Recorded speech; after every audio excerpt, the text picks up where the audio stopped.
AG ನ್ಯೂಸ್ಗೆ ಸ್ವಾಗತ. ಪೊಲೀಸರ ಭಯವಿಲ್ಲದೆ ರಾಜಾರೋಷವಾಗಿ ಲಾಂಗು ಮಚ್ಚು ಪ್ರದರ್ಶನ ಮಾಡಿ ತಡೆಯಲು ಬಂದ ಗ್ರಾಮಸ್ಥರ ಮೇಲೆ ಹಲ್ಲೆ ಮಾಡಲು ಯತ್ನಿಸಿದ ಘಟನೆ ಮೂಡಲಗಿ ಪೊಲೀಸ್ ಠಾಣಾ ವ್ಯಾಪ್ತಿಯಲ್ಲಿ ಗುರುವಾರ ಸಂಜೆ ಜರುಗಿದೆ. ಲಾಂಗು ಮಚ್ಚು ಹಿಡಿದು ಹಲ್ಲೆ ಮಾಡಲು ಬಂದಿದ್ದ ಗ್ಯಾಂಗ್ ಅನ್ನ ತಡೆದ ಗ್ರಾಮಸ್ಥರ ಮೇಲೆ ಹಲ್ಲೆ ಮಾಡಲು ಮುಂದಾದಾಗ ಇಬ್ಬರನ್ನು ಹಿಡಿದ ಗ್ರಾಮಸ್ಥರು ಮೂಡಲಗಿ ಪೊಲೀಸರಿಗೆ ಒಪ್ಪಿಸಿದ್ದಾರೆ. ಸ್ಥಳದಲ್ಲಿ ಬಿಗುವಿನ ವಾತಾವರಣ ನಿರ್ಮಾಣವಾಗಿದೆ.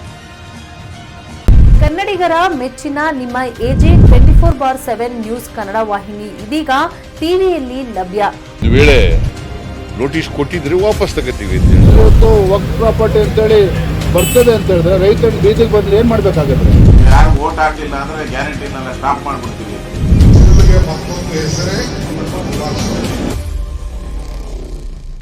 ಕರ್ನಾಟಕ ಮತ್ತು ದೇಶ ವಿದೇಶ 360 ಡಿಗ್ರಿ ಸುದ್ದಿ ಹಾಗೂ ಉತ್ತರ ಕರ್ನಾಟಕ ಬೆಳಗಾವಿ, ಬಾಗಲಕೋಟೆ, ಧಾರವಾಡ, ಹಾವೇರಿ, ಗದಗ, ಬಿಜಾಪುರ ಜಿಲ್ಲೆಯ ಕ್ಷಣ ಕ್ಷಣದ ವಿವರವನ್ನ ಪಡೆಯುವುದಕ್ಕೆ ಎಜೆ 24/7 ನ್ಯೂಸ್ ಕನ್ನಡ ವಾಹಿನಿಯನ್ನ ಲೈಕ್ ಮಾಡಿ, ವಿಡಿಯೋಗಳನ್ನ ಶೇರ್ ಮಾಡಿ, ಕಮೆಂಟ್ ಮಾಡುವ ಮೂಲಕ ನಮ್ಮ ವಾಹಿನಿಗೆ ಸಹಕಾರ ನೀಡಿ ಮತ್ತು ಚಾನೆಲ್ ಅನ್ನ ಸಬ್ಸ್ಕ್ರೈಬ್ ಮಾಡಿ.